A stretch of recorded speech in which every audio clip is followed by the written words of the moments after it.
Vamos agora, em nome de Jesus, que a tua bênção repousa sobre a nossa mente, nosso coração, para aprendermos a tua palavra. Que ela seja, Senhor Deus, edificante e seja uma diretriz para o nosso pensamento. Em nome de Jesus. Abençoa os que vão estar aqui presentes, já estão presentes. Abençoa os irmãos que vão ouvir através da transmissão e da gravação dessa mensagem. Em nome de Jesus. Amém e amém. Podem sentar, queridos, vamos lá? Eu falei que domingo que vem continua porque eu não vou sair de férias mais na outra semana, irmãos.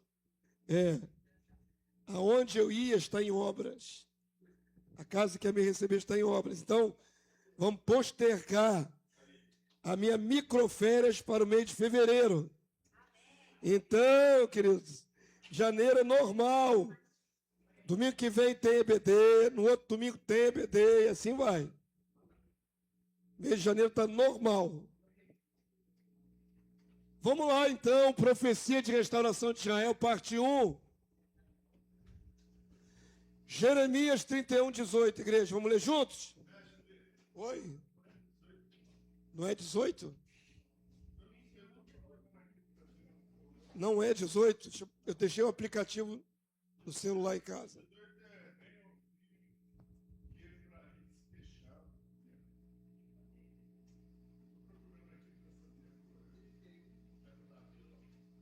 Procura aí, então, gente. Se está errado, vamos consertar. Joga pela quem está com o aplicativo. Meu, deixei o celular no carro. Quem está no aplicativo, joga uma palavra-chave aqui, ó. Restaurarei a sorte, por exemplo. No aplicativo vai aparecer esse versículo. 30, 18. Então já está aí identificado. Não sabia que estava errado. Eu pego e colo. Não é possível que tenha mudado o número aqui. Então, amados, aqui, ó. Vamos corrigir lá no original, tá? É Jeremias 30, 18, não 31, 18. Sinceramente, eu não sei como é que pareceu 31 ali. Normalmente eu colo o versículo direto do aplicativo da Bíblia Online. E aqui, para mim, estava correto. Mas já que não é 30, 18. Depois nós vamos modificar no original. Então lá, despreza aqui a dificuldade. Vamos ler a essência. Vamos lá, igreja. Assim diz o Senhor, Yahvé: eis que restaurarei a sorte das tendas de Jacó, e me compadecerei das suas moradas. A cidade será reedificada sobre o seu montão de ruínas, e o palácio será habitado como outrora. Essa profecia de Jeremias diz respeito à igreja. Vamos ver. Não, eu já avisei que terá de igreja hoje aqui. Está falando das tendas de Jacó. Jacó é Israel. Então, aprendam a identificar. Nem sempre Israel vai ser, digamos assim, uma interpretação como sendo a igreja. Tem que saber separar. Aqui especificamente está falando das tendas de Jacó. Então está falando de Israel natural. Amém? Não o Israel espiritual que envolve a igreja junto. Está falando de Israel. Das tribos de Israel. Então Deus dá aqui palavra de reedificação, de restauração, em cima das ruínas. Avança aí para mim, vamos lá. Cadê o diácono para trazer uma aguinha para o pastor aqui? A garganta que hoje está meio puxando. Vamos lá. Faz parte, né? Natural. A palavra político é meio incompleta. Israel político significa necessariamente Israel político. Israel natural, nascido israelita. É melhor do que Israel político. Vamos lá. nesta lição começaremos começaremos a ver o tratamento diferenciado dado por Deus e Yahvé ao seu povo escolhido Israel. Essas lições vão ser muito boas para acabar com o ranço que tem no meio da igreja evangélica de que Deus abandonou Israel e só ama a igreja gentia. Isso é errado. Deus não substitui. Deus tem promessas para esse povo. Quantas vezes Israel pecou e recebeu o julgamento divino ao longo da sua tortuosa história? Quantas vezes o próprio Deus renovou suas palavras proféticas em alusão à restauração e continuidade da nação israelita? Veremos em 3 partes as profecias. Nesta primeira, os juízos atrelados às promessas da volta do cativeiro antes da vinda de Jesus. Depois veremos as promessas de volta da diáspora no século 20. Por fim, estudaremos a sorte do povo de Israel adentrando o reino milenar de Cristo.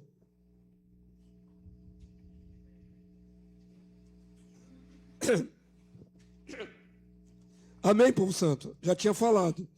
A aula de hoje, nós vamos ver eventos e profecias e promessas antes de Jesus vir ao mundo. Séculos antes. Na outra aula da semana que vem, nós vamos ver palavras e promessas para Israel depois que Jesus veio ao mundo e Israel foi espalhado para todo lugar, na diáspora. E só voltou no século 20. E na última aula, então, a terceira, veremos Israel já no contexto milenar. Amém? Então nós vamos percorrer bastante, assim, quase toda a história de Israel. Avança aí para mim. Muito bem, sobre os cativeiros das tribos do norte e do sul. Vocês se lembram dessa questão da tribo do norte e do sul? Todo mundo lembra? Todo mundo lembra? Deixa eu ver. Mais ou menos, todo mundo sim, né? É. Por que houve essa quebra, essa separação? Não chegou a ter guerra, não. Especificamente, não. Lembram, não? Exatamente. O filho de Salomão, se não me engano, é Jeroboão, né? Roboão. Ele quis pesar a mão nos impostos. Bom motivo político para uma rebelião, né, irmão? Pois é. Ele tinha conselheiros jovens que mandaram ele ser duro com o povo. O povo já estava sobrecarregado de impostos desde o tempo de Salomão. Salomão cresceu muito o reino, mas isso também onera financeiramente qualquer administração, né? Então, quando Salomão morreu e seu filho tomou posse do governo, aconselhado pelos mais jovens, vou pesar mais a mão do que meu pai. Isso fez com que 10 tribos de Israel se afastassem da tribo de Judá, que era a linhagem de Davi. Essa ruptura fez com que as tribos que se afastaram se chamassem Israel, ou a Israel do Norte, né? As tribos do Norte. E ali, Jerusalém e Judá, com Benjamim, e um contingente de levitas, né? Porque o templo estava dentro desse contexto de Judá e Jerusalém. Esse grupo minoritário passou a se chamar, então, as tribos do sul. Tribos do norte, as 10. Tribos do sul, Judá, Benjamim e os levitas que não tinham posse em terra, estavam ali para trabalhar. Então está aqui, ó. Aqui tem um mapa aqui. Eu sei que nem todo mundo gosta de mapa, mas mapa é muito importante para a gente visualizar assim de maneira mais sistemática. Está cá, ó, as 12 tribos quando estavam na terra, distribuídas, né? Então aqui, ó, Jerusalém está dentro da área de Judá, ó. Tá vendo aqui, ó, Jerusalém, ó? E Benjamim aqui contíguo a Judá. Isso aqui passou a ser as tribos do sul, ainda que Simeão é abaixo de Judá, tá vendo aqui, ó?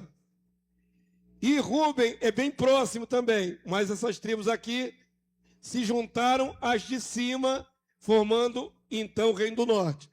Uma capital ficou sendo Jerusalém, Reino do Sul, e a outra capital, Samaria, ficou sendo do Reino do Norte. Deixa eu ver se está aqui destacado, não está Samaria. Não está. Não está, mas é aqui ao norte. Para cá, por aqui. Aqui ficou um povo, a maior parte do povo de Israel, e aqui o Reino do Sul. Agora, só para vocês terem noção do cativeiro, como é longe. Aqui é a faixa da Terra Santa. Quando eles pecaram, as tribos do norte, eles foram levados cativos daqui, ó. Agora, aquilo que você está vendo lá é desse tamanho aqui, ó. Está vendo aqui, ó? Esse pedaço aqui que está lá, ó. Olha para onde eles foram levados, irmãos. Para cá, ó. Atravessaram tudo isso para chegar até aqui, nessa área aqui, ó. O Império Assírio tomava conta disso aqui tudo. Tudo que está em vermelho aqui, ó, tá vendo essa linha vermelha? Era o tamanho do Império Assírio, que ia desde o Oriente até ao Egito. Eles dominaram, venceram. Então, tudo isso fazia parte do seu império. Enorme. Então, o povo sai daqui, cativo, e é levado para estas terras aqui. Deu para ter uma noção, mais ou menos, de como era longe? São milhares e milhares de quilômetros. Lembrando que, naquela época, não tinha os transportes modernos. Era, normalmente, a pé, no máximo, no lombo de animais. Mas são milhares e milhares de quilômetros. Amém? Então, por que Deus castigou essas tribos, né? As tribos do norte e as tribos do sul? Pelos mesmos problemas. Tanto Israel do norte como Israel do sul cometeram as mesmas atrocidades, mesmos pecados. E aí tem uma aplicação prática para a igreja. Eu falei que hoje não vou falar de igreja, vou falar de Israel natural. Mas olhando para os erros dele, nós aprendemos alguma coisa com Deus. O que Deus se aborreceu mais de Israel? O que aborreceu mais o coração de Deus com Israel do norte? Idolatria. Lembra no domingo, na mensagem, que eu falei, terminei a mensagem dizendo que Deus tem ciúmes de nós? Deus tem ciúme de nós, irmãos? Tem. Porque Ele nos quer para Ele, exclusivo, assim como Ele queria o povo de Israel. Quando o povo começa a dar as costas a Deus e se voltar para outros deuses, isso é traição. A palavra de Deus vai ilustrar, o próprio Deus usando o profeta vai ilustrar, como se fosse um adultério. Irmãos, ele vai usar várias vezes a comparação da infidelidade conjugal com o seu povo. É como se tivesse, ele chega a dizer isso na palavra, amantes. E é pesado um negócio desse, né? Então, quando o povo de Deus, que deveria estar casado com Deus, por algum motivo escolhe outros deuses, está cometendo adultério. São amantes que eles estão arranjando. Isso pode ser também a nível político. Por exemplo, várias vezes Israel, ao invés de esperar em Deus os livramentos, fazer aliança política com o Egito, fazer aliança política com outros países, inclusive com a Síria, para onde foi levado cativo. Antes de ser levado cativo, Israel tinha aliança política com a Síria. Então, essas alianças não agradavam a Deus, porque eles deveriam confiar em Deus e não em política. Amém? Então, toda vez que o povo de Deus dá as costas a Deus, se entrega sua confiança, seu amor, sua fidelidade a outras coisas, Deus se ira. E aí Deus trata com justiça, julgamento, juízo. Então eu sempre gosto de comparar que o Deus que tratava com Israel no Antigo Testamento é o mesmo Deus que trata com a igreja hoje. Ah, pastor, é diferente, nós estamos na época da graça, dispensação da graça. Sim, nós temos uma vantagem. Qual é a vantagem? Temos Jesus como mediador, intercedendo por nós. Mas isso não quer dizer que Deus faça acepção. Porque a quem mais é dado, mais é cobrado. Se temos mais, deveríamos ser muito mais exigidos do que o povo que tinha menos. Lembrem-se, Israel da carne não eram todos ungidos com o Espírito Santo. O Espírito Santo não foi derramado sobre todo Israel. Não era assim que funcionava, não. Era visitas do Espírito Santo. Vinha sobre os profetas, vinha sobre um, vinha sobre outro. Não era igual a hoje, que todos nós temos o Espírito residente. Então nós temos muito mais do que o povo de Israel tinha, andando na carne e tendo que obedecer a Deus. Por isso muitas vezes se desviavam. Não tinham o auxílio precioso do Espírito Santo dentro de si.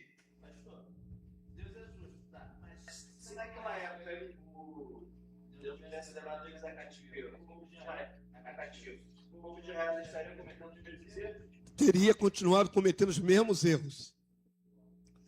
Só para a gente avançar essa questão dos pecados de Israel, o que foi mais grave para Deus? Quando eles começaram a matar criança de berço. Eles sacrificaram bebês a Moloque. Isso para Deus foi terrível. E a tendência do homem é se corromper cada vez mais, até a autodestruição. Na verdade, a punição de Deus é uma misericórdia, porque Ele quer salvar. Se deixar, vira Sodoma e Gomorra. Aliás, algumas vezes Israel foi comparado a Sodoma e Gomorra. Tamanha a prostituição, tanto cultural como também natural. Israel se corrompeu de várias maneiras. Então a intervenção de Deus é para dar um freio no pecado e trazer juízo para a cabeça do povo. Sabe uma das coisas que Israel foi curada no cativeiro de 70 anos na Babilônia? Da idolatria. Depois que eles foram para o cativeiro e viram que Deus fala e cumpre o que falou, eles voltaram de lá e nunca mais se tornaram idólatras. Nunca mais. Até hoje, lá em Israel, eles não têm estátua de ninguém, irmãos. Aqui no Brasil é normal fazer estátua de jogador de futebol, do Romário tem lá, né, ali em São Januário, faz estátua do Bellini em frente ao Maracanã, faz estátua para todo quanto é gente, ser humano. Aqui no Rio de Janeiro tem muitas estátuas espalhadas por aí afora. Lá em Israel não há estátuas de ninguém. De ninguém. Por quê? Porque eles finalmente entenderam que não pode fazer estátua para adoração. Mas só foram curados depois que Deus pesou a mão e levou eles para fora da sua terra. Foram excluídos, banidos da sua terra. Aí foram curados da idolatria. Amém? Deu para dar uma ideia mais ou menos da distância, né? Então, as tribos do norte foram levadas cativas aqui para esta região aqui, dentro do Império Assírio. Avança aí para mim. Esse mesmo Império Assírio depois vai ser conquistado por outros povos, né? Vem aí a Babilônia, toma aquele império todo, depois vem os Medo-Persas, toma tudo, e assim vão sucedendo. Depois vem a Grécia de Alexandre o Grande, toma tudo. São as mesmas áreas, mas com impérios diferentes. Então vamos ler um pouquinho de base bíblica. Eu comentei várias coisas aqui, mas agora vamos ler texto. Oséias 6, 10 e 11. Vamos lá, igreja? Vejo uma coisa horrenda na casa de Israel. Ali está o quê, ó? Prostituição de Efraim. Israel está contaminado. Isso é Deus falando através do profeta. Verso 11. Também tu, Judá, agora o reino do sul. Está vendo aí, ó? Igualzinho. Também tu, Judá, serás ceifado.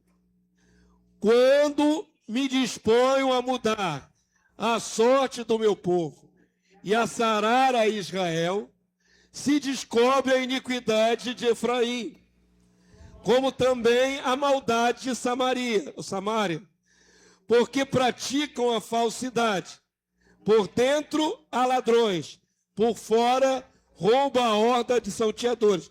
Se você for ler o contexto todo, tem muito mais texto, né? Eu comecei a partir do verso 10. Tem todas as reclamações de Deus com o seu povo. O que Deus está virado? Porque faziam isso, faziam aquilo outro. Isso prova que Deus não passa a mão por cima de erro dos seus eleitos, dos seus filhos. E ele vai dizer porque ele queria fazer o bem, ó. A ideia de Deus, ele se dispôs a fazer o bem, mudar a sorte. Mas não dá, porque o povo continua errando de maneira terrível, de maneira horrenda. Avança aí para mim. Vou trazer um paralelo para a igreja. Essa semana estou num escândalo. Acho que foi antes da virada do ano. Pastor da Assembleia de Deus, líder de uma convenção grande da Assembleia de Deus, o vice-líder, ele estava adulterando com a própria nora, esposa do seu filho. Escândalo. Estava adulterando com a sua nora. Aí a esposa botou um detetive atrás dele e descobriu tudo. Olha que coisa sórdida. Já não bastasse ele adulterar, traindo a esposa, ele traiu o próprio filho, porque era com a mulher do filho dele. Foi esse o escândalo, mais grave ainda. Traição para tudo quanto é lado. E o pior vai se desdobrando. Tem aí alguns enredos dizendo que, na verdade, foi o filho que fez uma armadilha para o pai, entregando a própria esposa, para que o cara caísse e ele tomasse o poder. Se for isso, irmão, é mais sórdido ainda. Como é que pode, né? E ele ele era o líder de uma convenção das Assembleias de Deus. Como é que pode, né? Então, olha só, isso aí é um exemplo. É o que aparece na mídia. E o que não aparece? Então, às vezes, o povo de Deus vacila muito feio, né? Peca muito grave, é escândalo para o mundo. Então, Deus tem que pesar a mão, não tem jeito. Ou Deus faz alguma coisa, o nome dele é vituperado entre os homens. Oséias 9:3. Deus decretou: na terra do Senhor não permanecerão, mas Efraim tornará o Egito e na Assíria comerá coisa imunda. Já estava decretado, vocês vão sair da terra. Eu dei para vocês, mas vocês não se comportaram fora da terra. Deus expulsa da terra que tinha dado a eles. Lembrem-se, isso aconteceu muitos séculos antes de Cristo. Estamos tratando da história antes de Jesus descer ao mundo. Diga, Ivan. Ele está se referindo aí ao Reino do Norte. É o Reino do Norte. O Reino do Norte passou a ser denominado Efraim. Quando você lê Efraim, você entenda não só a tribo de Efraim, mas o Reino do Norte. Às vezes chama de José. Às vezes o codinome José é para a tribo do Norte. Porque de José sai Efraim e Manassés, né? São 10 tribos. E a tribo do sul, ainda que tenha Benjamim, o nome que se dá é Judá. Mas ele tem Benjamim junto. Entendeu? Então, basicamente é Efraim e Judá. Tomando o nome dessas duas tribos pelo todo. Entenderam como Deus trabalha, o modus operandi de Deus, irmãos? Deus abençoa, Deus dá a bênção, mas se o povo errar de maneira absurda, Deus tem que providenciar um juízo. E aí tirou, falou, ó, vocês estão fora, vão para o cativeiro lá na Síria. Deus é o mesmo Deus de hoje. Mesmo Deus de hoje. Ele trabalha, provavelmente ele trabalha de uma forma como hoje. Trabalha, mas só que aí é diferente um pouquinho. Por quê? Não só tem a mediação de Jesus, como também não é mais um povo único.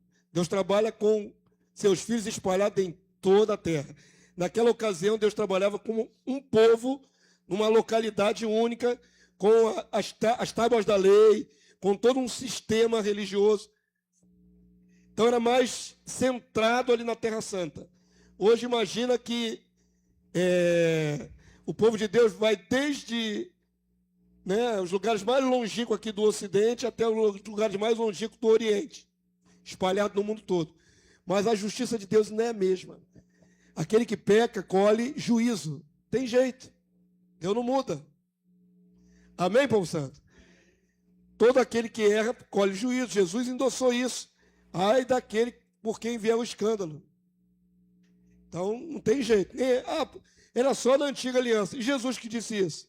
Já é nova aliança. Então, o escândalo é inevitável, diz a palavra de Deus. Mas ai daquele por quem vier o escândalo. Israel foi levado cativo para a Síria em 722 antes de Cristo. 7 séculos antes de Cristo vir ao mundo, irmãos. Muito tempo, né? Bastante tempo antes de Jesus. Depois de 210 anos de idolatria, de rebeldia espiritual, de corrupção moral. Lembre-se também que enquanto Israel pecava, Deus levantava profetas para exortar, não façam isso, muda, volta para Deus. Deus não chega ao extremo do juízo sem antes dar oportunidade de arrependimento. O juízo só é pesado quando a pessoa não ouve as exortações e não se arrepende.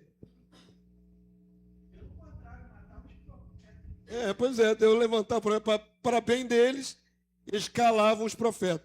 Me fez lembrar agora no espírito aqui, quando Jesus diz para Jezabel, lá em Apocalipse, aquela mulher que estava contaminando a igreja, dou tempo para que se arrependa. Olha bem, irmãos, tem uma pessoa causando prejuízo no corpo do Cristo, e ainda assim Jesus diz, te dou tempo para que se arrependa. O modus operandi de Deus é sempre esse, ele não traz julgamento imediato, antes da oportunidade do seu eleito se arrepender. Levar ele a arrependimento antes que tenha que pesar a mão. Segundo Reis 17:5, vamos lá, igreja. Porque o rei da Síria passou por toda a terra, subiu a Samaria e a sitiou por 3 anos. Você sabe o que é uma cidade cercada por 3 anos, irmão? Ninguém sai de dentro da cidade, de dentro dos muros. Sabe o que acontecia normalmente? Por que a guerra era assim? Não é igual hoje, né? Hoje é drone, hoje é míssil. Naquela época, a maneira mais eficaz de matar ou de enfraquecer um povo era cercar eles em volta. Ficava todo mundo dentro dos muros para dentro. Mas ninguém entra, ninguém sai. Acabava o quê dentro desse contexto? O alimento. Gerava fome. Houve fome em Samaria ao ponto das pessoas comerem seus filhos. Está na sua Bíblia. O extremo do extremo. Começaram a comer os próprios filhos. Tem uma ocasião em que 2 mulheres fizeram um pacto. Nós comemos o meu filho hoje, comemos o seu amanhã. Irmão, isso é tão sério, né? Só que aí comeram o primeiro filho, no dia seguinte a outra não quis pagar a aposta. Aí levaram ao rei a situação. Eu sou Deus para resolver isso. Todo mundo desesperado de fome dentro da cidade. E do lado de fora os exércitos acampados. Anos. Até o povo se render. Abre as portas que a gente vai entrar e vai matar todo mundo mesmo. Ou então vou poupar só um pouco. 3 anos ficou sitiada Samaria. No ano 9 de Oséias, o rei da Síria venceu e entrou. Tomou Samaria, transportou Israel para a Síria e os fez habitar em Rala, junto a Arbor, e o rio Gozã, e nas cidades dos Medos. Lá na Pérsia, lá no extremo oriente. Então, essa foi a queda das tribos do norte.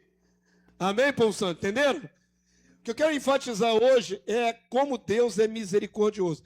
Pastor, que coisa terrível que aconteceu. Mas fruto dos próprios erros do povo. Mas não quer dizer que Deus nos abandona. Isso nós vamos aprender hoje. Avança aí para mim. Então, o reino do norte foi para a Síria em 722 a.C. E o reino do sul? Demorou um pouquinho mais, irmãos. Mais de 100 anos depois. 100 anos. Outro foi 722. Esse aqui foi para o cativeiro babilônico em 597. É bem diferente, né? Ainda levou um tempo para Judá também ir. Mas também foi. A queda do reino do sul, Judá, ocorreu anos depois do reino do norte. Pelas mãos do rei Nabucodonosor. Houve uma primeira deportação de um pequeno grupo no ano 605 a.C. Daniel e seus amigos foram nessa leva. Está vendo aqui, Daniel aqui, ó? Acho que Daniel é esse aqui, pronto. Tem que escolher um bonequinho desse para ser Daniel. Esse aqui é o Daniel, pronto. Só para ilustrar. Quando é que Daniel foi para a Babilônia? Na primeira leva. Segundo os historiadores, ele teria por volta dos 17 anos, era jovem. Jovem Daniel, e seus amigos também. Quero ver você dizer o nome dos amigos dele sem errar, vamos lá. Eu quero o nome deles, não o nome babilônico. Todo mundo sabe, Sadraque, Mesaque, Abidnego é babilônico. Quero saber o nome deles de verdade. Misael, o que mais? Ananias, o que mais? Tem mais um. Azarias? Nem eu sei, irmão. Pois bem, Daniel e seus amigos foram jovenzinhos, porque na primeira leva ele só levou os mais inteligentes, digamos assim. Os universitários, os sábios, inteligentes. Jovenzinho, cabeça boa. Os nobres. Primeira leva foi isso.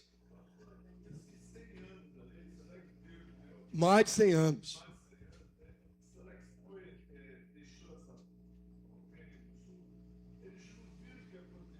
Viram? E a pessoa vendo o erro do outro deixa de errar? Alguém deixa de errar porque sabe que o outro errou? Deveria aprender, né? Pois é. Viram o destino da sua irmã e fizeram a mesma coisa. E Deus continuou levantando o profeta para exortar dia e noite. Pois é, querido, mas o povo é assim, não é? A palavra de Deus diz que o povo não tem dura cerviz. Nuca dura, né? Nuca dura. Daniel 1:3, disse o rei a Aspenaz, chefe dos eunucos, que trouxesse algum dos filhos de Israel, tanto a linhagem real, os nobres, como dos nobres, a linhagem real, os filhos do rei e mais a nobreza. Jovens sem nenhum defeito, de boa aparência, instruídos em toda a sabedoria, eram os universitários da época, doutos em ciência, versados no conhecimento, e que fossem competentes para assistir no palácio do rei e lhes ensinasse a cultura e a língua dos caldeus. Eles teriam que aprender tudo sobre a Babilônia. Foi a primeira leva.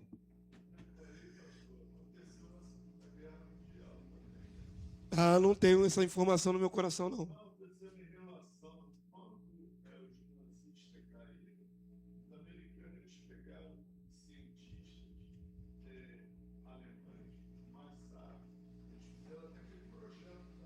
Da bomba atômica, né?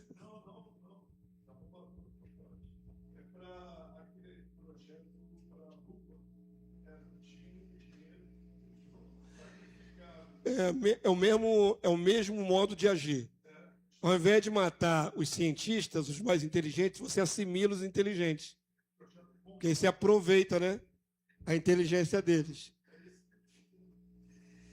Depois, numa outra leva, mais 10 mil judeus foram levados a cativeiro em 597. E o templo foi saqueado. Isso aqui é a segunda leva, nem é a queda ainda de Israel do sul.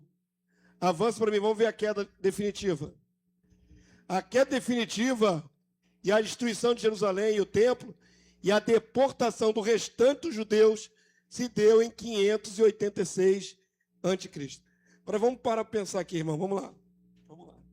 Vamos fazer alguma aplicação para o nosso entendimento. Deus leva séculos deixando seu povo na terra boa, que mana leite e mel, abençoando, levantando profetas, levantando líderes, conduzindo o povo. Séculos. O povo erra descaradamente. Não muda. Deus ameaça, vou trazer juízo. O povo não muda. O que Deus faz? Pega a maior parte do povo de Israel e tira da terra em cativeiro para bem longe. Aonde estavam as cidades dos judeus, né? Judeus não, dos israelitas, da tribo do norte, vem um povo estrangeiro morar, domina tudo. Vamos parafrasear para você entender. É como se Deus tratasse conosco brasileiros. Os brasileiros pecassem. Vou tirar vocês daqui, vou levar vocês lá para a Austrália. E a terra de vocês os argentinos vão tomar. Tá bom para você? Os sobreviventes desse traslado, porque muitos são mortos, né, no meio da guerra e tal. O que pensa na cabeça dos que sobreviveram? Deus pesou a mão. Nos tirou da nossa terra. Nos levou para muito longe. Nós somos prisioneiros aqui nessa outra terra. Não é? E a terra que seria deles está entregue a outros, a estrangeiros. Não somente as tribos do norte, aí o sul faz a mesma coisa, continua o mesmo erro. Deus também faz a mesma coisa com eles. Tira daqui, ó. Vou tirar vocês daqui e vou levar lá para Babilônia, lá longe. Dentro do reino, do antigo perímetro do reino assírio mesmo. Muito longe, lá para o Oriente. E a terra do sul fica entregue às baratas. Só que dessa vez, a do sul demorou um pouquinho mais, porque tinha o templo de Salomão. Lembra do templo de Salomão? Agora Deus também destrói o templo de Salomão. Não quero mais. Pronto, acabou. O templo primeiro tinha sido saqueado. Depois ele foi destruído. Completamente destruído ao chão. Não tem mais templo. Não tem mais culto. Não tem mais nada. E os moradores que ali estavam ali foram jogados para muito longe. E o mato começou a crescer, o mato. É uma terra semiárida, não cresce tanto mato assim, mas vocês entenderam. Ruínas. Para Deus chegar nesse ponto é porque o povo errou muito. E a sua terra ficou largada. Mas não ia ficar assim para sempre, né? Essa foi a destruição das tribos do sul de Judá. Jeremias 32, 28. Vamos ler? Portanto, assim diz o Senhor: eis que entrego esta cidade nas mãos dos caldeus, nas mãos de Nabucodonosor, rei da Babilônia, e ele a tomará. Os caldeus que pelejam contra esta cidade entrarão nela, porão fogo a esta cidade, queimarão as casas sobre cujos terraços queimaram incenso a Baal. Olha aí por quê? Era idolatria. E ofereceram libações a outros deuses para me provocarem a ira.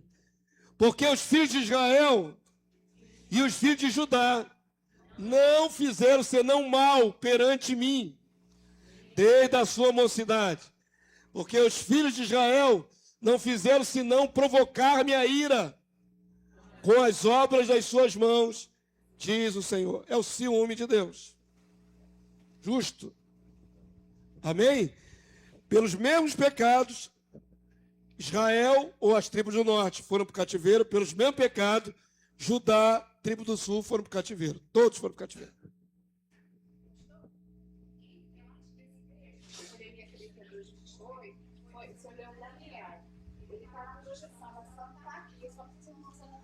Não está Daniel aí, não? Eu estou sem a lição de papel aqui na mão. Tá. Volta um slide aí, por favor. Isso. Não, é aqui, né? Esse texto não está na projeção, não está no papel. Tá sim, é porque foi editado, ó, aqui no parênteses, ó. É que eu comecei a partir do 3, mas é de 1 a 6. Daniel 1, de 1 a 6. Tá sim. Avança aí para mim. Deus decretou quanto tempo o povo de Judá ficaria no exílio. Também nós já sabemos. Estou falando aqui coisas que são um lugar comum, que a igreja tem conhecimento, tá bom? 70 anos. Então, olha só, queridos, como é que Deus é interessante. Deus tem que trazer juízo, porque já estava praticamente todo mundo corrompido, mas Deus ainda tem uma medida de juízo. Como eu falei, eles foram tirados da sua terra, foram para muito longe, milhares de quilômetros a pé. Se Deus não tivesse propósito com essa terra santa, eles nunca voltariam, irmão. Simplesmente outros povos iam ocupar a região e Israel nunca voltaria para a sua terra, nunca. Como é que Jesus nasceria em Belém, por exemplo? 600 anos depois. Deus tem um propósito. Então a medida do juízo foi 70 anos. Vão ficar lá no castigo 70 anos. Ou seja, quem era adulto morreu lá no Babilônia. Poucos sobreviveram para voltar. Alguns sobreviveram. Não. Não. Não do sul. Não. Eu vou estabelecer essa diferença aqui, porque está colocando ali. Vamos lá. Eu estou falando agora de Israel do Sul, tá? O Judá. Os que foram para a Babilônia foram curados da idolatria na Babilônia, lembram? E lá na Babilônia era um centro idolátrico, tinha muitos deuses. Mesmo assim, eles foram curados ali no meio dos deuses. O povo que tinha ido para o cativeiro 100 e poucos anos antes, no Império Assírio, esse se misturou com o povo da terra. São dois grupos, né? Que foi 100 e poucos anos antes e o que foram na época de Nabucodonosor. Os da época de Nabucodonosor foram curados. Os outros vai ser matéria do nosso estudo mais adiante. Tá bom? Tem uma diferença. Queria estabelecer o prazo, tá? Jeremias 25, 11. Vamos ler? Toda esta terra virá a ser um deserto e um espanto. Estas nações servirão ao rei da Babilônia. Quanto tempo? 70 anos. Então, enquanto isso, a terra de Israel está largada. E a cidade destruída. Os judeus passaram a habitar na Babilônia por 70 anos. Quem chegou lá, adulto, muitos deles morreram lá na Babilônia sem voltar para a terra. Mas tiveram filhos, seus filhos voltaram para a terra. Amém? Daniel, por exemplo, ele foi para a Babilônia com cerca de 17 anos. Ele serviu todos aqueles reis. Quando ele é jogado na cova dos leões, acredita-se que ele já tinha mais de 86 anos. Ele viu todo o período do cativeiro babilônico. Todo. Ele não era um garoto quando aconteceu a volta. Daniel não voltou, mas ele viu cumprir esses 70 anos. Avança aí para mim. No entanto, mesmo com essa tragédia decretada, né, porque aquilo ali foi profecia, vocês vão ser destruídos. O próprio Deus não permitiria que sua terra santa ficasse despovoada e destruída para sempre, perenemente. Junto às profecias de juízo havia também palavras de restauração. Ponto agora, irmãos, presta atenção aqui. Já viu que Deus é justo, sério, e Ele julga. Amém? Mas Deus é muito interessante. Ao mesmo tempo que Ele diz, vou destruir tudo, vocês vão morrer, vocês vão ser presos. Ao mesmo tempo que vem a sentença, Deus também, pelo mesmo profeta, libera esperança. É o modo de Deus agir. Ele nunca fala só da sentença, ele fala também da esperança. Para que o povo não pense que acabou tudo. Nós estamos fora da nossa terra. Será que um dia a gente vai voltar? Vai. Então vamos ler aqui Jeremias 32, 36 e 42. Vamos lá, igreja? Agora, pois, assim diz o Senhor, Deus de Israel, acerca desta cidade, da qual vós dizeis, já está entregue nas mãos do rei da Babilônia, pela espada, pela fome, pela peste. Perdemos, não é? Eis que eu congregarei de todas as terras, para onde os lancei na minha ira, no meu furor e na minha grande indignação, tornarei a trazê-los a este lugar, e farei que nele habitem seguramente. Promessa de Deus. Vocês vão para o cativeiro, mas eu trago vocês de volta. Amém? Verso 38. Eles serão o meu povo, e eu serei o seu Deus. Por que isso aqui é importante? Essa sentença. Quando a pessoa está errada, em pecado, e Deus julga, ela pensa que Deus rompeu definitivamente com ela. O povo de Israel podia pensar isso, acabou para a gente. Mas Deus diz, eu vou ser seu Deus, vocês serão meu povo. Palavra de consolação. Amém? Verso 39. Dá-lhes-ei um só coração e um só caminho, para que me temam todos os dias, para seu bem e bem dos seus filhos. Farei com eles aliança eterna, segundo a qual não deixarei de lhes fazer o bem, e porei o meu temor no seu coração, para que nunca se apartem de mim. Alegrar-me-ei por causa deles, e lhes farei bem, plantá-los-ei firmemente nesta terra, de todo o meu coração e de toda a minha alma. Porque assim diz o Senhor, assim como fiz vir sobre este povo todo este grande mal, assim lhes trarei o quê? Todo o bem que lhes estou prometendo. Quer entender o seu Deus? O Deus que você serve? Deus é assim. Justo. Mas um Deus compassivo, misericordioso.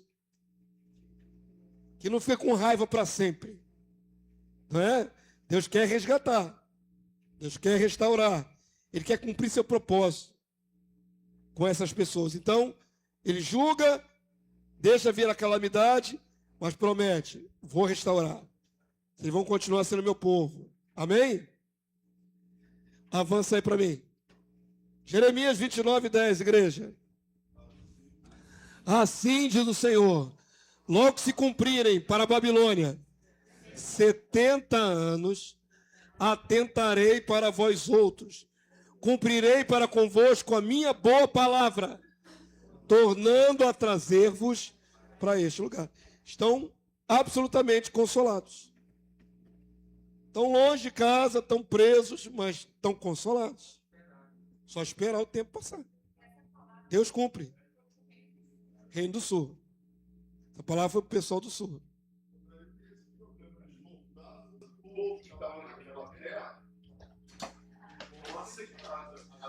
Teve dificuldades, né? Mas voltaram. Nós vamos ver na semana que vem, por exemplo, a mesma dificuldade que teve quando Israel voltou para ser nação em 1948. Já tinha um povo na terra, né? Sempre tem um povo na terra, né? Desde que saíram do Egito, tinha um povo na terra. Da dificuldade que estão aí até hoje, né? Mas o fato é, quero que você tente analisar na sua mente, como Deus tratou com Israel. Com justiça, com severidade às vezes, não é? Mas não sem antes dar chance de arrependimento. Levantando profetas, exortando. O povo não mudou. Deus julgou.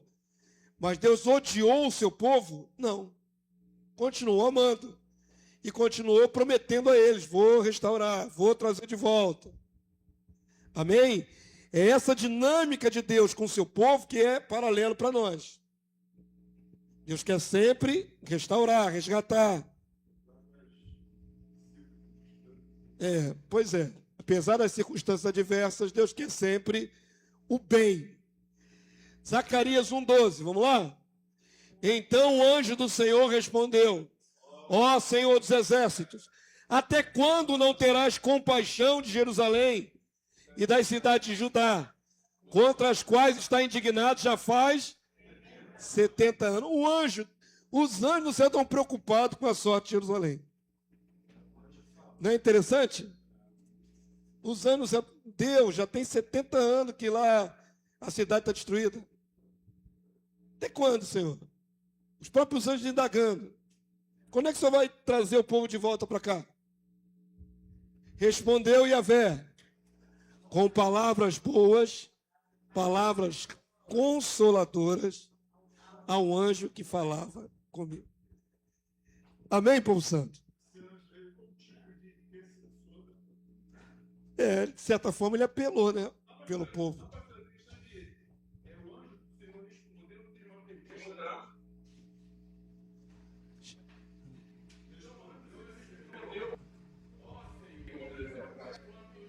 Mas é uma pergunta. Esse aqui tem um contexto antes. Tem que ler o texto que está antes desse aqui. Está pegando já o bonde andando. Tem que ver qual é o versículo anterior. Está faltando contexto. Mas há um diálogo angelical apelando para a memória de Deus. Deus, não está na hora não de restaurar a galera lá no lugar? Deus respondeu com palavras boas e consoladoras. Amém? Deus maravilhoso.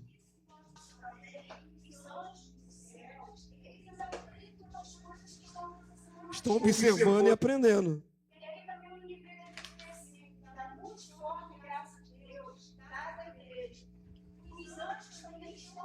Estão aprendendo, estão observando. Isso. Deus está sempre com os olhos sobre a terra. Lembra no domingo passado? Os olhos do seu passeio por toda a terra, para ver se há alguém que busque a Deus.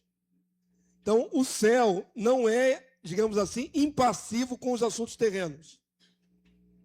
Parece, na nossa compreensão humana, parece que nós vivemos aqui, sabemos que tem um Deus no céu, tem um reino no céu, mas lá é lá, aqui é aqui.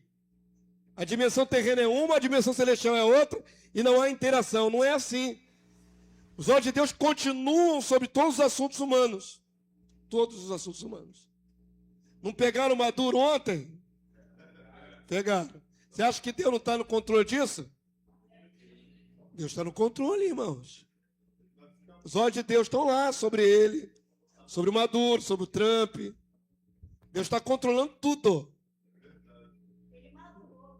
Estava Maduro para ceifa. Ele foi ceifado da sua terra e levado para longe. Acabou sendo extraditado, igual o povo de Israel, né? Pecou tanto que foi extraditado à força. Mas eu queria que vocês tivessem essa percepção. Eu tenho falado agora sobre o céu, né? Mensagem sobre o céu. Não pensa no céu inerte, olhando para tudo que está acontecendo na terra e não fazendo nada. O céu governa. O céu governa. Mesmo que no governo de Deus, ele permita no livre-arbítrio humano as ações. Ele bota e tira quem ele quer. Quem governa é o céu, não é a terra somente. Nós não estamos entregues às baratas aqui. Nós não estamos entregues na mão do careca. O careca está lá porque Deus permite. Tá bom? Ele manda mais do que o Molusco. O presidente Molusco. Mas Deus está no controle. Mas não é bacana saber que Deus tem controle de tudo? É legal, pô. Avança aí para mim. E os anjos estão designados aqui para os brasileiros, tem anjos designados para os brasileiros. Estão vendo o que está acontecendo aqui no Brasil. Tudo que está acontecendo. E eles devem conversar com Deus. E aí, Deus, quando é que tu vai tirar aquele molusco lá do lugar?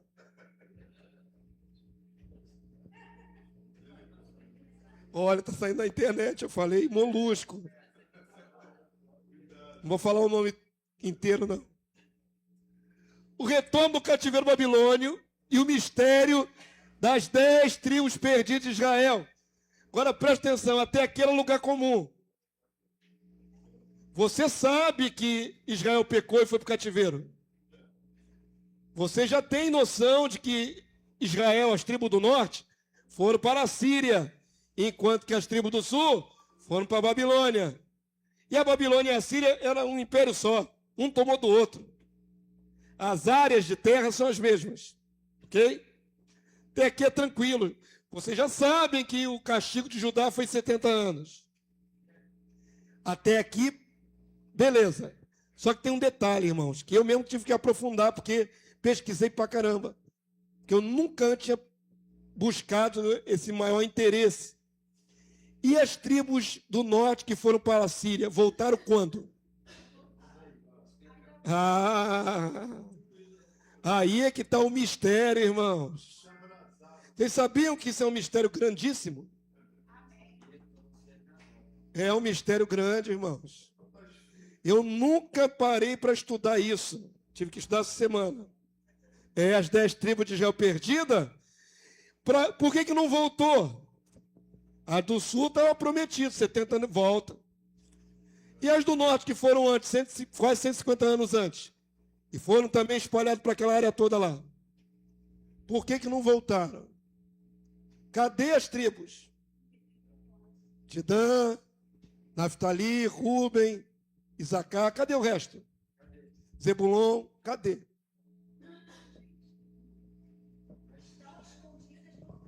Estão escondidos no Cristo. Tem uma inferência espiritual nisso, certo? Inclusive ontem, o pastor Ico e o pastor Pedro fizeram uma live bacana, estudei hoje de manhã também. Antes de vir para cá, eu abri e vi o vídeo. Eles falam sobre essas 10 tribos perdidas também. Mas eles fazem já a aplicação. Perdão. Fazem a aplicação para a igreja. Como é que isso tange a igreja? Eu hoje não vou avançar para a igreja. Nós estamos aqui no contexto histórico. Amém? Todo mundo está entendendo? Ainda não cheguei na época da igreja. Estou aqui no passado. Antes de Cristo. Igreja depois de Cristo. E antes de Cristo, por que as 10 tribos espalhadas lá, primeiro, não voltaram? Cadê as 10 tribos? Cadê? Se misturaram.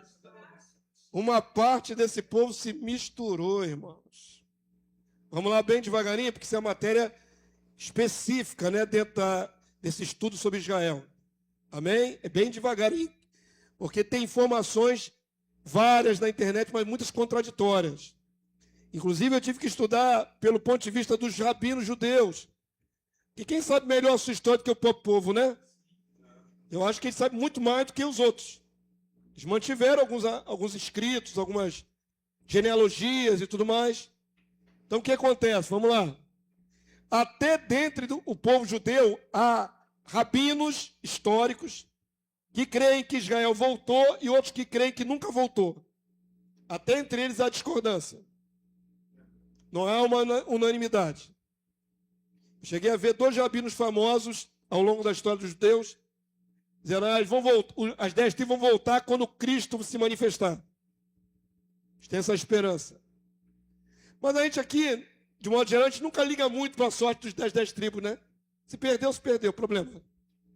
Pastor, quando Jesus fala para uma mulher samaritana, né, sobre a verdadeira adoração, sim, essa questão de Jesus, essa Samaria seria esse povo? Em parte é. E nós vamos chegar aqui já nele aí. As 10 tribos eram muita gente, né, irmãos? Muito mais do que o tribo do sul. Proporcionalmente, a tribo do sul era menor. Juntando Benjamim, Levi e Judá, mesmo assim, não se compara com 10 tribos, né? Eram muito mais em número. Então, esse povaréu todo foi levado para cativeiro naquela região. Uma parte se mesclou e se tornou depois Samaria. Samaritanos, né? Samaria já era a cidade. Mas isso vai acontecer de uma maneira que não há muitos registros. Não há muitos registros. Nem na sua Bíblia. Isso aconteceu séculos antes de Cristo. Você pode procurar na sua Bíblia, você não vai achar detalhado como é que foi esse traslado, se voltou, se não voltou. Não acha. Na sua Bíblia tem poucos relatos. Tem a história. Os textos na internet falam que quando o reino do norte invadiu, muitos das tribos do norte Vieram para o sul. Então, sim. mas estão misturados. Isso. Aí, essa é uma das explicações. Não, a gente pode até crer que isso parece muito plausível. Então vamos lá, vamos devagarinho aqui para você entender. 10 tribos do norte, certo? Gente pra caramba. Foram levados para longe. Alguns não foram levados. No meio daquela persegue para cá, persegue para lá, alguns simplesmente migraram para a tribo do sul.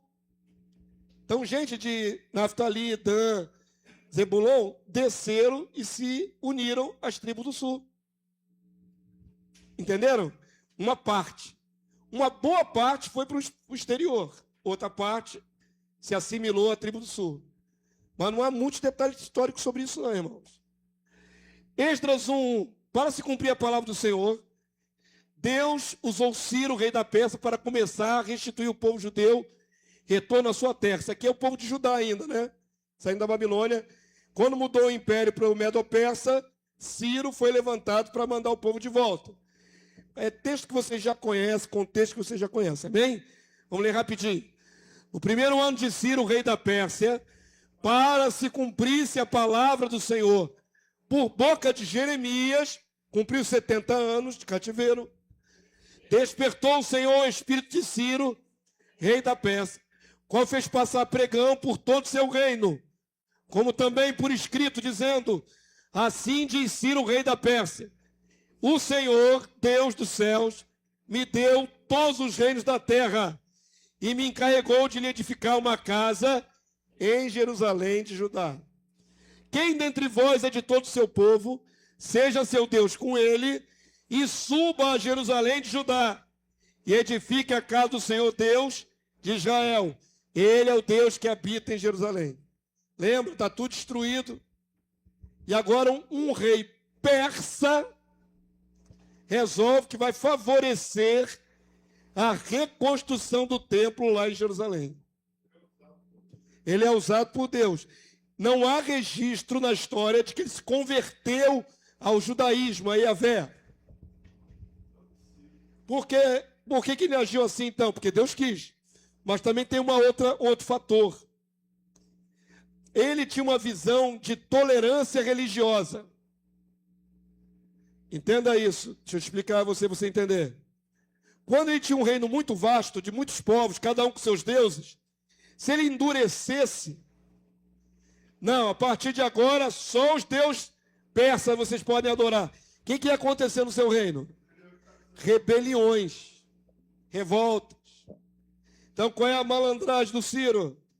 Cada um com seu Deus. Eu dou dinheiro aqui dos cofres públicos, cada um edifica a sua casa aí. Então, na verdade, humanamente falando, ele estava favorecendo Israel, mas pensando politicamente. Ficar bem também com os judeus.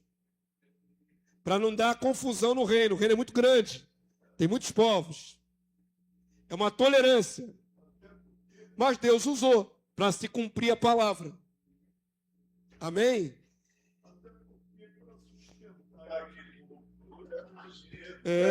Imagina, quanto maior o reino, mais boca para alimentar, para administrar. Então, essa tolerância com os deuses dos povos será uma estratégia política bem calculada, para não dar turbulência no reino. Você deu um exemplo, fizeram o primeiro bacana, que eles fizeram tudo na África. E agora me deixaram para lá, o que aconteceu? Eles vão voltar para a Europa está pagando pessoal, isso, entendeu? Então, agora eles querem barrar as Mas isso aí foi por causa da guerra da Síria, né? Quando estourou a guerra da Síria, muitos das regiões da África e do Oriente Médio entraram na Europa. Lembram? Há uns mais de 10 anos atrás, que todo dia tinha barcos entrando na Europa? Até hoje, mas já fecharam as portas há muito tempo. Mas entrou muita gente refugiada por causa da guerra da Síria. É um problema social. Ninguém quer, né? Ninguém quer esses imigrantes.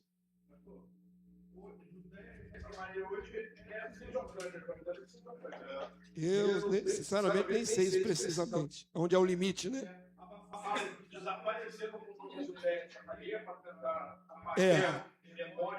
E a palavra Palestina ficou no lugar.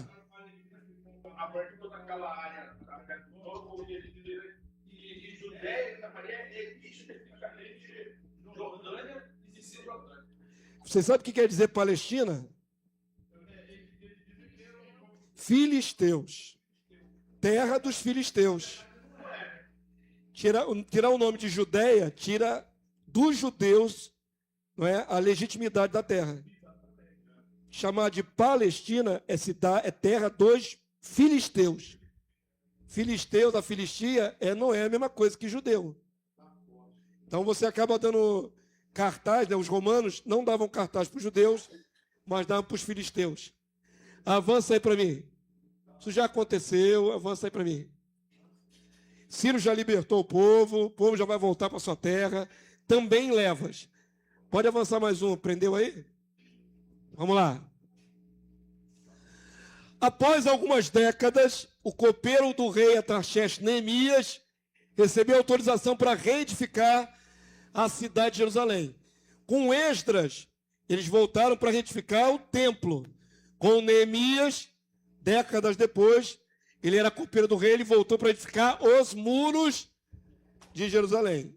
Você conhece essa história? Salmo 126, 1. Você sabia que esse salmo aqui é depois da volta do exílio? Já reparou? Esse salmo é um salmo de alegria, porque eles foram restituídos. Esse salmo aqui não é antes do exílio, não, é depois. Leia aí, ó, Salmo 126, 1 a 3. Vamos lá? Quando o Senhor restaurou a sorte de Sião, ficamos como quem sonha. Então a nossa boca se encheu de riso e a nossa língua de júbilo. Então entre as nações se dizia: grandes coisas o Senhor tem feito por eles.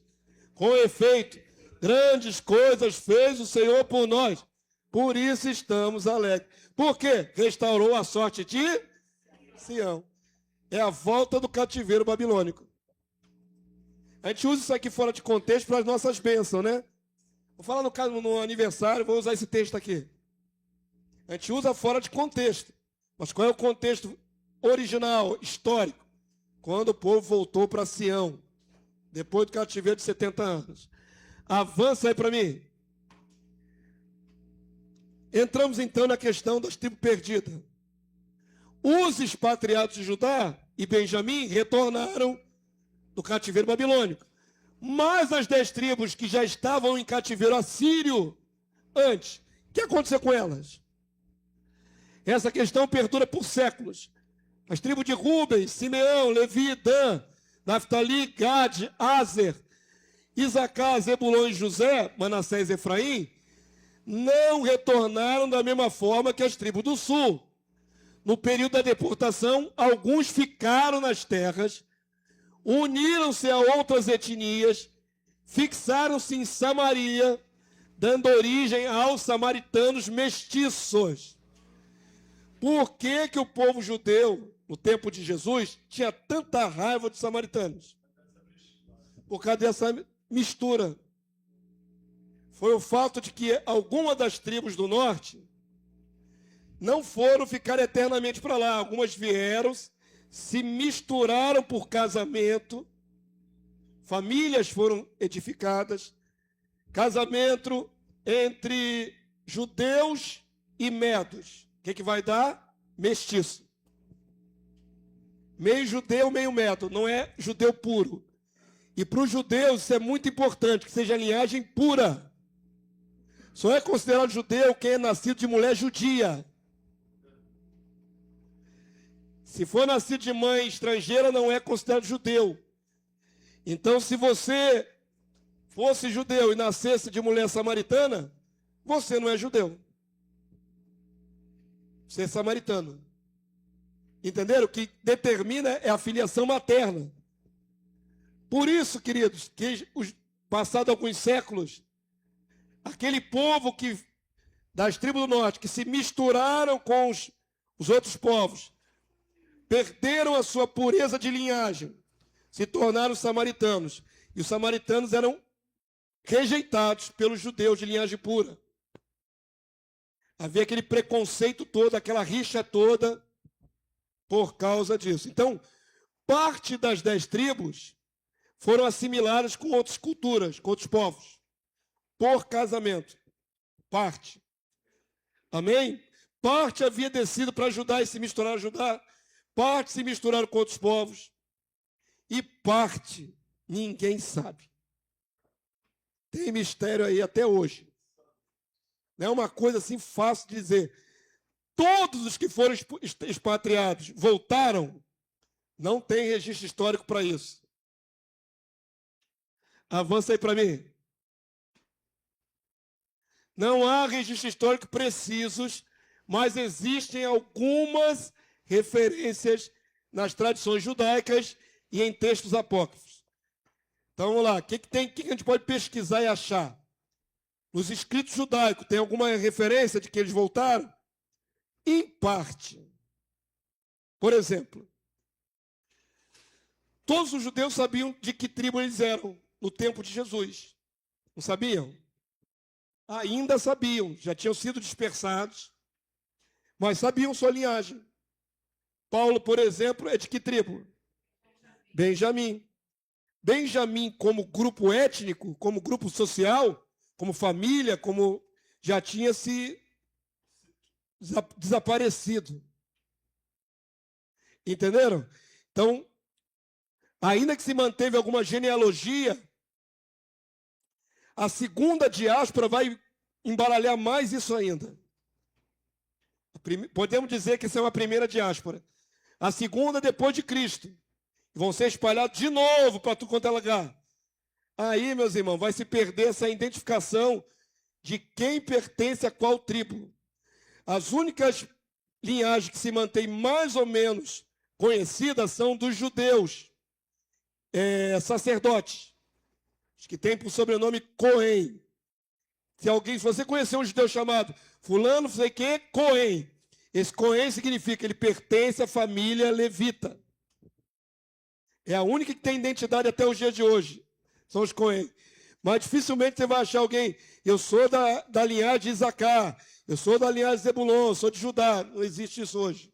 Então, pastor, mas seguindo o raciocínio que é judeu, filho de mulher judia, então, dentro da própria Samaria, para Deus, ele sabe que são judeus, filhos de mulher judia, e que suas gerações ali dentro. Claro que Deus conhece todo mundo. Exatamente, eu quero dizer que essa diluição só é vista Aos olhos humanos, né? Mas Deus sabe as suas descendências. Aí entraria no mérito daquilo que foi dito ali nos estudos dos nossos irmãos pastores lá. Onde entra a igreja nisso? A igreja gentia. Mas tem uma inferência. Deus faz uns pontos de conexão entre as 10 tribos perdidas e a igreja gentia. Existem pontos de conexão espiritual, não linhagem de sangue. Eu não acredito que eu tenha sangue judeu nem por mistura da 15ª geração. Sangue judeu não corre nas minhas veias. Eu acredito que não, não sei. Eu não sei. São muitas, teria uma pesquisa de DNA, né? Tem que fazer pesquisa de DNA. Eu estou me detendo aqui em não ir para esse caminho da conexão com a igreja, né? Com a igreja gentia. Estou me detendo na questão histórica. Por que aqueles que foram exilados do norte não voltaram como Judá voltou? Porque não se pode identificar todas as tribos de novo, mas há alguns pontos de referência. Ok? O que a história reserva? Isso que está agora na sua lição, num box, né? Está dentro de um box, é o que eu vou ler aqui agora, tá bom? A existência continuada das 10 tribos é afirmada durante todo o período do Segundo Templo, em escritos judaicos do período interbíblico. No Talmud judaico também faz referência às 10 tribos. No Novo Testamento e no historiador judeu Flávio Joséfo, que viveu no 1º século da era cristã. Em Tobias, que é um escrito judaico apócrifo, este é descrito como um membro da tribo de Naftali. No Testamento dos 12 Patriarcas, outro livro apócrifo, e na 5ª visão do apócrifo de 4º Esdras, também se faz menção ainda às tribos que estavam perdidas. Então, de certa forma, as tribos perdidas continuaram existindo, talvez em pequenos grupos, e mantiveram sua identidade. Só não há registros históricos precisos. Amém? Não podemos dizer que Deus pulverizou as 10 tribos e fez elas desaparecer totalmente. Podemos achar alguns povos isolados, alguns grupos isolados, que mantiveram a sua linhagem. Avança aí para mim. As 10 tribos são mencionadas como ainda existentes. Flávio Joséfo afirma, em Antiguidades Judaicas, está lá o número lá, que em seus dias, as 10 tribos, uma referência aos membros das 10 tribos que não voltaram à terra de Israel com o povo de Judá, após o fim babilônico, estão além do Eufrates, até agora. Então, no 1º século da era cristã, o historiador judeu Flávio Joséfo afirma que haviam comunidades das 10 tribos lá na área, no extremo oriente lá. Então, se ele afirma como historiador, ele não está ali profetizando, é uma história.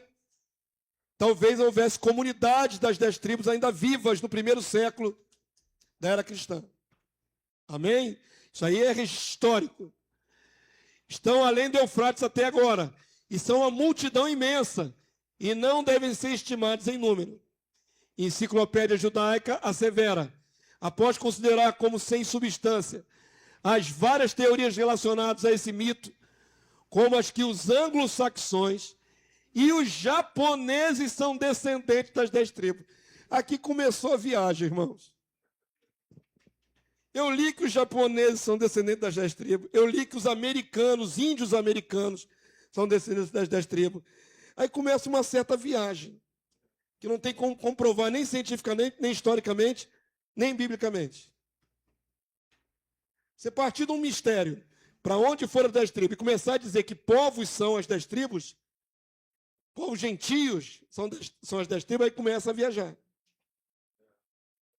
Literalmente, descendentes das 10 tribos. Até índios americanos nas Américas são descendentes das 10 tribos. Complexo isso, né? Para mim, que gosto de mostrar as coisas com as suas devidas provas, eu não tenho provas. Quem quiser crer que índio americano é descendente das tribos, japoneses são descendentes das tribos, fica por conta e risco. Eu não tenho provas. Ok? Só posso provar aquilo que dá para provar. Então, eles acham que é um mito, né? E que, fato historicamente comprovado, que alguns membros das 10 tribos permaneceram na Palestina. Está vendo? Nem todos as 10 tribos foram deportados para a Síria. Então, pela enciclopédia judaica, judeus das outras tribos ficaram também ali com Judá, da Palestina, onde a exceção dos samaritanos. Por que exceção dos samaritanos? Esses aqui se misturaram. Está falando das 10 tribos puras ainda. Com exceção dos samaritanos, alguns de seus descendentes perseveraram por muito tempo a identidade judaica. Uma parte foi assimilada, se misturou, enquanto que outros foram provavelmente absorvidos pelos últimos exilados da Judéia. Está vendo aqui, ó, um povo da tribo do sul, que em 597 a 586 foram deportados para as áreas adjacentes ao lugar do exílio das 10 tribos. Média, Síria, Mesopotâmia. Então, esse aqui é o comentário da enciclopédia judaica. Aquilo que nós já argumentamos. Parte deve ter vindo para o sul e ficado com as tribos do sul. Parte foram espalhados para lá bem distante. Parte foram assimilados, se misturaram em casamento e viraram samaritanos. Deu para entender essa confusão, irmãos? É confuso, né? Às vezes parece confuso, mas não é não. É porque é difícil rastrear na história o caminho desse povo.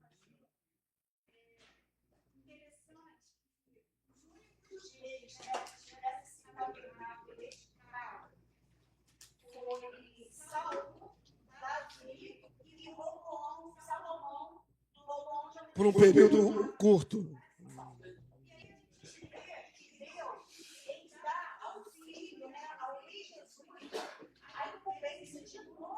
Restaurar, restabelecerei o tabernáculo de Davi que está caído.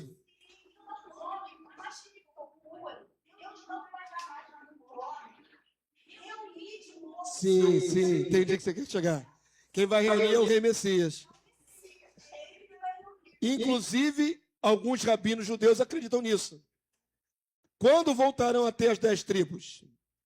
Quando elas forem uma com as outras 2 tribos no reino do Messias. Na verdade, não vai ter mais 10 tribos. É um povo só. E aí entra também a igreja gentia. Junta as 2 varas e forma um povo só.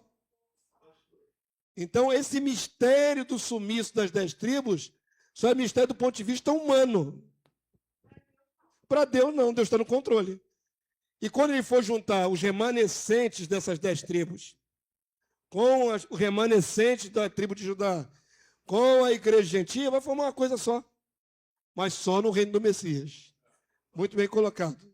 Pastor, tem um documentário em relação à tribo de Dan, que os israelitas, agora, no final do século XX, eles trouxeram essa turma, eles reconheceram como uma tribo, a última tribo perdida. Eu vou mostrar isso aqui agora para vocês. Avança aí para mim.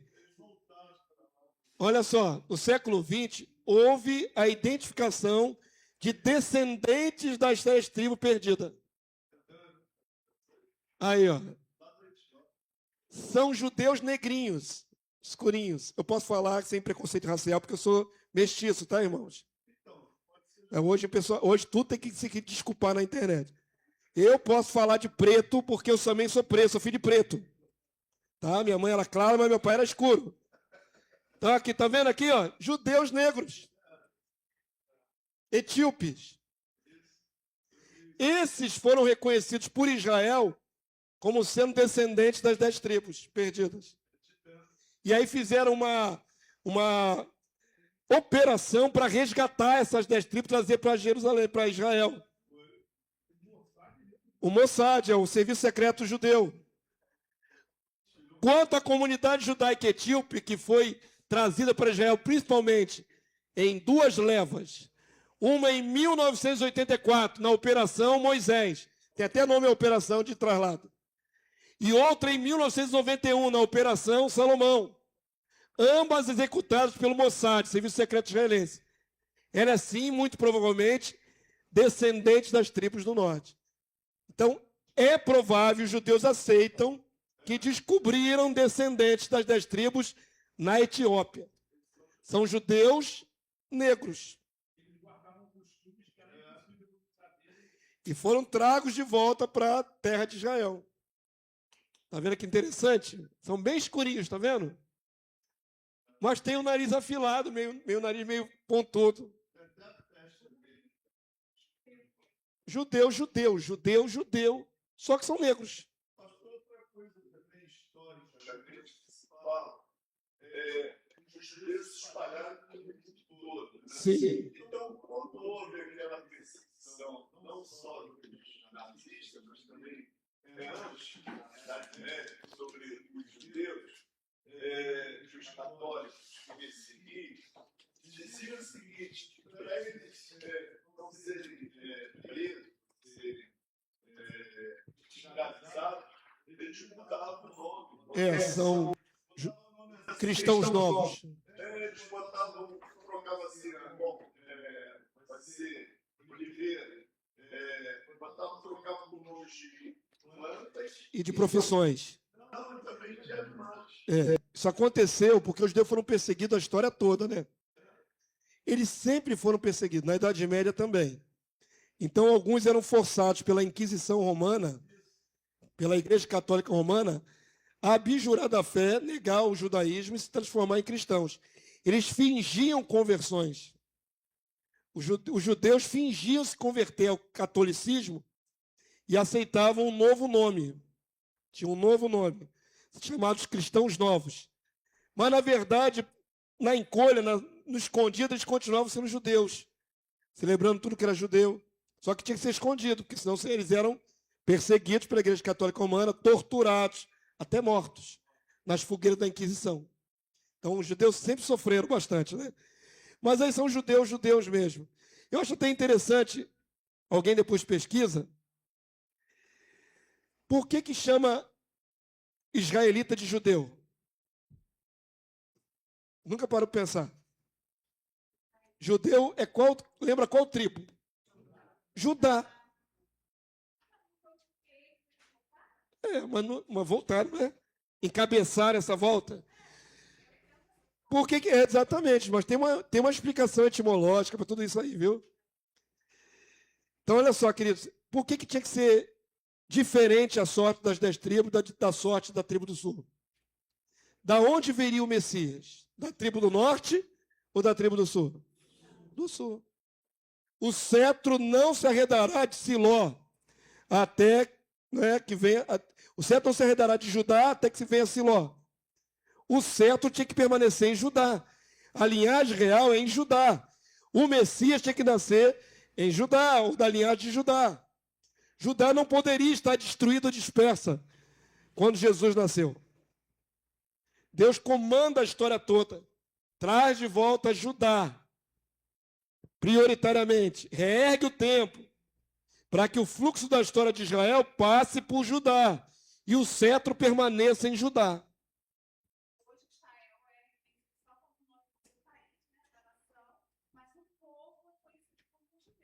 Nós chamamos de judeu.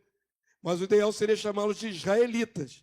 Porque quem não é necessariamente da tribo de sul, É israelita, é de Israel.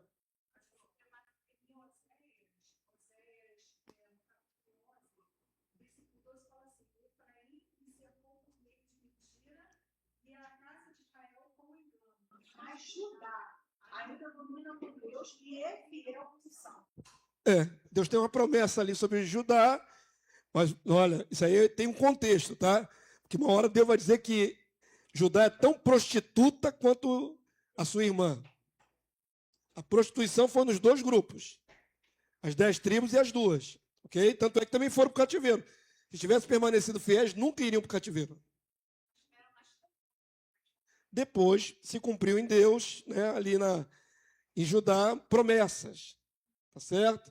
Mas não é legal como é que Deus manipula toda a história? Conduz tudo direitinho? Avança aí para mim. Isso aqui é só um detalhe extra. Estamos terminando, irmãos. No Novo Testamento, vemos Ana, a profetisa, sendo mencionada como sendo da tribo de Asser. Então, Ana sabia. Quanto tempo depois, essa história, depois da volta do cativeiro? Mais de 400 anos depois da volta do cativeiro. Voltaram os judeus do cativeiro, reedificaram Jerusalém e o templo. 400 anos depois, Ana sabia que era da tribo de Asser, que é a tribo do norte. Como é que ela sabia que era da tribo de Asser? Os judeus têm uma maneira muito peculiar de guardar a sua genealogia. Eles fazem questão de saber a árvore genealógica, por causa dessa questão da pureza da etnia. Eles não aceitam mistura, tanto é que não aceitam os samaritanos. Então, de pai para filho, sempre dizer, olha, seu avô, seu tetravô, era da tribo tal. Então, mesmo que de maneira oral, só oral, eles mantinham a história da família, para dar linhagem. Paulo, em seu discurso a Agripa, cita 12 tribos como existentes e conhecidas em seus dias. Atos 26:7. Olha aqui, irmãos, olha que interessante. Esse texto é Atos 26:7. Vamos ler? A qual as nossas 12 tribos. Paulo fala no tempo presente sobre as 12 tribos. Tempo que ele estava vivo, né? Servindo a Deus fervorosamente noite e dia, almejam alcançar.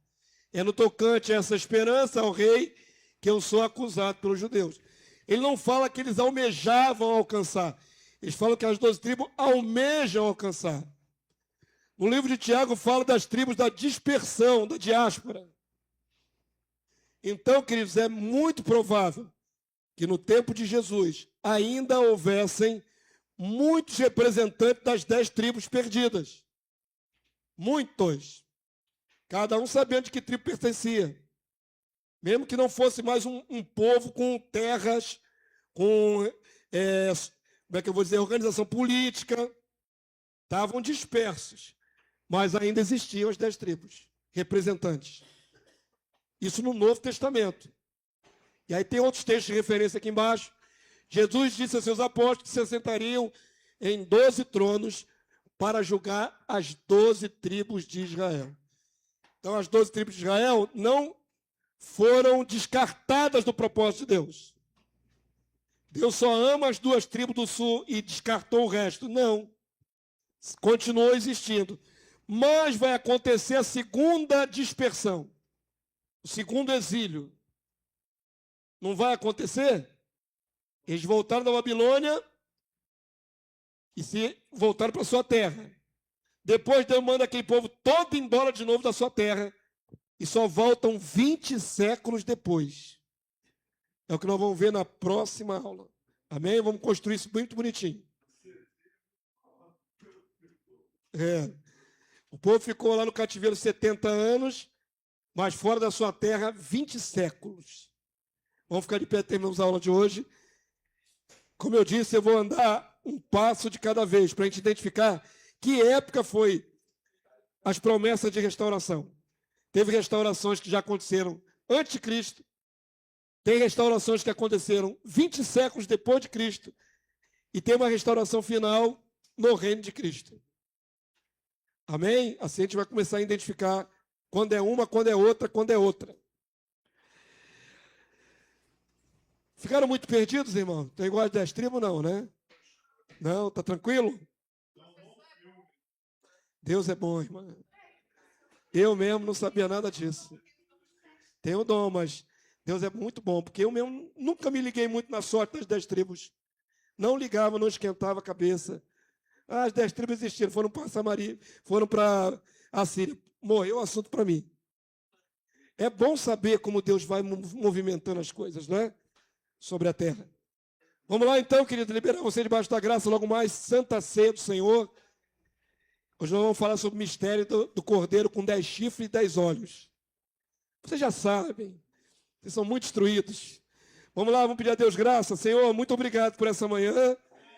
Podemos mais uma vez estudar a sua santa palavra. Obrigado pelo entendimento, Senhor. Obrigado por nos fazer, Senhor Deus, ser detalhados, detalhistas, cuidadosos no manuseio da tua santa palavra. Para que não venhamos, Senhor Deus, a pegar textos fora de contextos. E não venhamos a aplicá-los de maneira errônea, Senhor. Continua dando aos teus filhos aqui nesse local entendimento correto da tua palavra, com seus contextos históricos, com seus contextos proféticos. Continua nos conduzir, Senhor. Tu és aquele que abre o nosso entendimento para sabermos. Então, muito obrigado pelo acréscimo de um pouco mais de conhecimento. Que nós possamos ser conduzidos assim também no próximo domingo e no outro domingo, para apreender um quadro geral bem amplo. Então nos ajuda, Senhor, a edificar nossa fé em rocha firme, pisando em textos firmes, com interpretações corretas, fidedignas, em nome do Senhor Jesus. Obrigado por essa porção dessa manhã, que a tua graça seja sobre todos. Leva-nos em paz, guardado pelo teu poder. Possamos retornar logo mais à noite para te adorar, em nome do Senhor Jesus. Tu és um Deus maravilhoso. Amém e amém. Glória a Deus, queridos. Toda honra e toda glória ao nosso Deus.